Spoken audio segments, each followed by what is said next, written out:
Hi, welcome back to the channel. Today I'm going to talk about your spiritual vibration and your spiritual development and what those things mean for you in your journey for abundance and a better life, more happiness and more wealth and better relationships and all the things in life that you want. How are these things all related and how do they connect to each other? And we're talking about our spiritual vibration because that term vibration gets thrown around a lot. It has for a long time in different forms. People will talk about good vibes, good vibes only.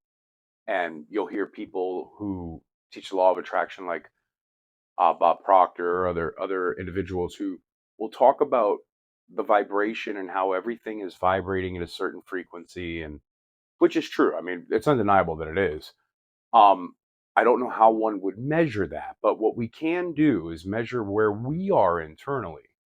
And that comes through creating a place where I have inner peace and calm, a place where I'm able to be objective and not be dominated by my emotions, right?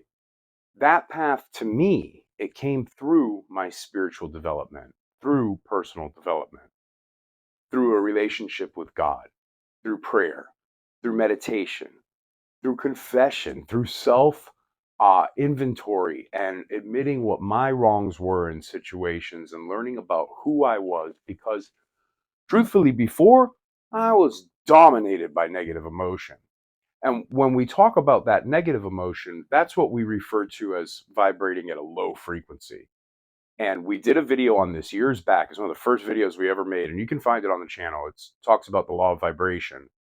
And in that lower vibration, in that unconscious state where I'm not awake, I am totally crippled by shame and guilt and insecurity and fear and all those different emotions that I used to run on. They used to just happen on autopilot for me. I was in a constant state of despair.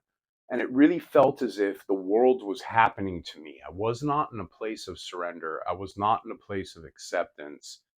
I was in a place of fear and a place of guilt and shame and anger and resentment and hostility. And it truly was destroying not only my relationship with God or with other people, but also the relationship I had with myself. It was being destroyed.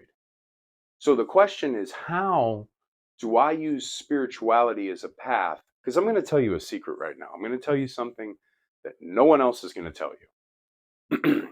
The path to achieving greatness in life, whatever that means for you, whatever it is that you're trying to do in this world that you want more of. Maybe you want more financial security, or maybe you're trying to attract someone into your life. You're looking for a relationship with someone. The path to that is through spirituality. I don't care what anyone else tells you. I really don't care. I know that the people who do really well in this world, really well, and I know some now. I have friends that I've developed over the years through the course of building my own business and relationships that I've had with people in my job, whatever. I know people that have what the outside world would define as success, right? And what I found is that these people are not dominated by their emotions, they're objective. And in order to get there, I had to start praying. I had to learn how to meditate. This is important. I had to learn how to be still and quiet my mind. I had to learn how to get out of that resentful state, the state of living in that victim identity where everything is happening to me, the world's against me, you can't trust anyone, everyone's out to get you. Like literally, I was paranoid of everyone and everything. Because why? Because of childhood trauma, because of the way I was raised. And I just spoke to someone recently and I asked them, why am I the way I am? Why did things happen the way that they did for me? Why am I so guarded? Why do I have trouble opening up? And this person is a therapist, and they said, who's a friend. It's a person that I've known for a long time now. And they said to me, it's because of childhood. It's because your caretakers told you that they loved you, but their actions were something completely different. which then breaks trust. And that's the hardest part about this whole thing. I'm asking you to trust God. I'm asking you to believe in something that you can't see. I'm asking you to trust other people that are trying to guide you on the right path. How do you do that? How do you do that? And for me, it was through this spiritual path. It was through prayer. It was through asking God to show me what I needed to know, and then paying attention and trying to listen to not only what God would be telling me in my mind, but also what God was saying to me through other people. And there's a lot of shortcuts and tricks around that where you can, like, for example, let's just say you're in your journey and you have people around you who are honest with you, because a lot of times people aren't, but let's just say they are honest with you. And you have more than one person kind of telling you the same thing. Maybe let's just do an example, like you're with somebody in a relationship and your mom, your brother, your dad, the person at work, they've all told you that relationship's bad for you. Do you listen to them? Because if like three or more people are saying the same thing, there's probably truth to it, especially if it really bothers me. If it really bothers me, that's my cue to look. Maybe what they're saying is true. Anyway, that's just one example. There's many examples, and for each person, it will be different. But that spiritual vibration, moving from a place of shame, guilt, remorse, up into, out of fear and resentment, up into acceptance, love, curiosity, courage, like, it becomes amazing when I go there, when I can free myself of that bondage that I was putting myself through. Because the true development, it happens in my prayer life, in my thought life. My thoughts are where the evil one, the devil, whatever you want to call it, Satan, the evil force that is, lives. And nothing more than wanting to listen to that voice that says, you can't do it, you're not good enough, that won't work, you don't understand me, blah. That's all the devil's work, all of it. None of that has anything to do with the truth. But we believe it. And then we say it over and over and over again to ourselves. And it becomes a self-fulfilling prophecy.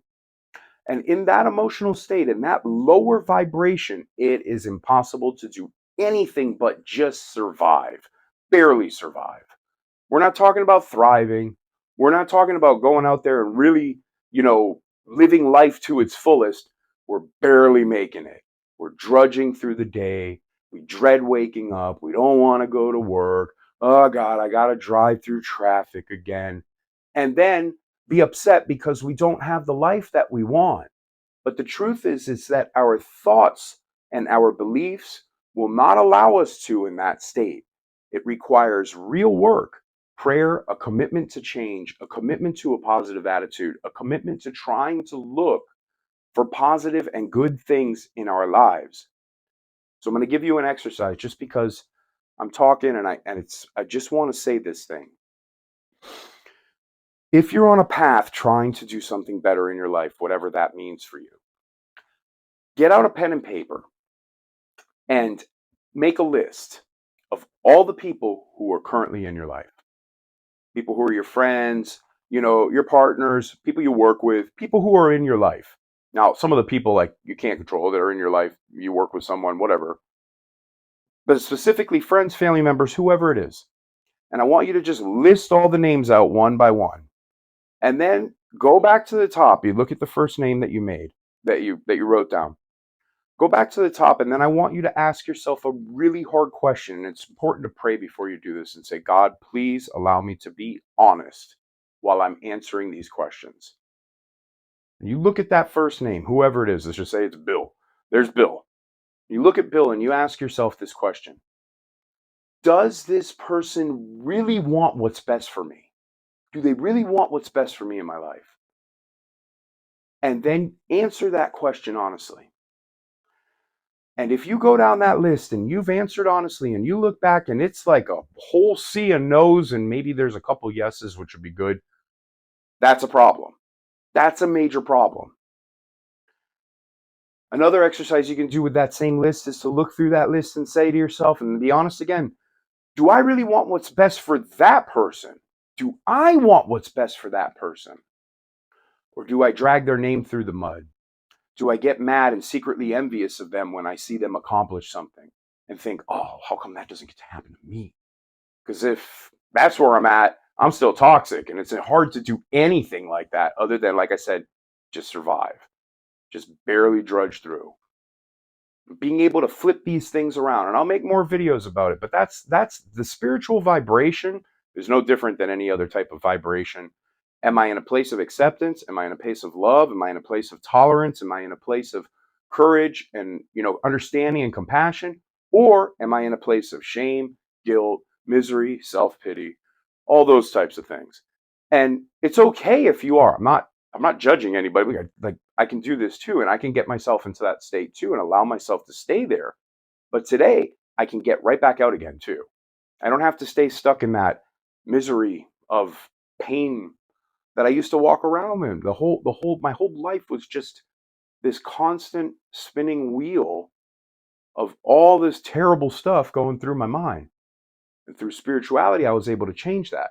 And by changing that and moving up into a place of acceptance and love, and then and being open-minded and listening to other people and take their advice, and you can literally catapult yourself on a trajectory that, trust me, you'll be amazed before you can't even imagine what it's like. You can't. I can't describe it to you accurately, but I can tell you this to summarize. If you're in a state of shame, guilt, resentment, self-pity, all those types of things that are crippling you and keeping you and holding you down, because that's what they are, don't let anyone else tell you otherwise. It's the negative emotions that keep you stuck. That's it. There's no secret, special this, that. That's it. And figuring out through God, through prayer, through meditation, through doing some work on yourself, how to get to the other place where you can get on the other side. How to get out of that hole. That's the trick. Because when you get out of the hole, anything's possible. At that point, whatever you want to do, you can do. Whatever you want to do, you can do. You can find the people that can help you do it, and you can just go right on through things, find opportunity, miracle after miracle. I promise. But until those emotions change, until I do the work to change those emotions, things will remain the same.